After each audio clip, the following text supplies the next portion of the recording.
Hi, this is Jesaint Baril with 4-H Network News, and I'm here with Matt Elmore and Matt Vogel. Can you explain where we are right now and what's going on behind us? Yes, I can. We're at the Port Townsend Aero Museum. Here we work with youth, restore vintage aircraft from the 30s and 40s, and we just work to gain money for the museum, which is in the process of being built right now. This is the only museum of the kind in its world. This is the only place where kids get to learn how to repair vintage airplane or aircraft and fly it. What is it like working on vintage airplanes? I like it. It's fun. I learn new skills every day. I never thought I was going to be here doing this, but then I got introduced to it, and it's really interesting. I'm learning how to fly, eventually hoping to get my free pilot's license. What about you, Matt? I've gained a lot of skills over the years, a lot of hand-working skills, tools, aircraft, people skills, and just general grunt labor skills. So how many planes do you think you have in the Port Townsend Aero Museum? We have about 20 airplanes, and 15 of which are restored at the moment. We'll be working on the rest of them throughout the years to come, museum and down here as well. Matt, how did you get started in getting involved with the Aero Museum? I came down, talked to Jerry, and I got started. So what kind of handiwork skills do you think you've earned, Matt? I've worked a lot with my hands, actually, putting on fabric a little bit, tearing off fabric, just a lot of things on the wings. I'm not that familiar into it yet because I've only been here a few months, but I'm learning more and more. Using acetone a lot, just random things I never thought I'd do. How long do you think it'll be till it's finally going to be opened? We're hoping to open it up to the public in the middle of September.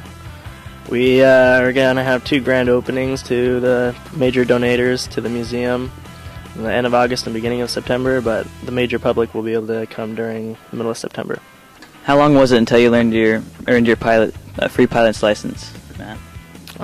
It required till I was 16 before I could solo, and then 17 with my pilot's license. I started working here when I was 13 years old, and I gained my pilot's license right before I turned 18. What is the most interesting job you've done here? The most interesting job I've done, probably rib stitching. It's not complicated, but it takes a long time. And what you do is just get a needle and thread and just stitch the fabric to the ribs of the airplane wing, and that's to hold it on. How old do you think the oldest plane is here? The oldest plane we probably have is a 1916, and at the moment it's not restored. It's over in the museum, one of the hangars, piled up in a corner waiting for our attention. It was an Irwin meteorite plane, which happens to be the first kit-built plane in Iceland. So it was more of a private pilot, build it and go fly it out of the middle of nowhere. So what kind of condition did the Irwin meteorite come in? It came in the same condition a lot of our aircraft come in. It came in basically the skeleton form, which is just the steel pipe, the wood, in this case just wood frame. And it was a biplane with real short wings, so all that needs to be covered. The wood needs to be redone, and eventually it'll be in flying form. What was it like to fly the planes? I thought it was pretty interesting. I went up with Matt, my first time actually really flying, and he helped me with a lot of the instruments and learning how to use them.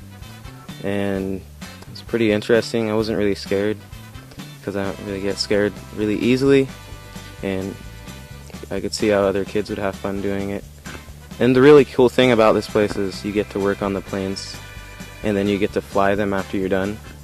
It's really wonderful flying the planes. It's a really intense experience when I'm up there and you're at 1,000 feet, 1,500 feet, just free flying. It's pretty fun.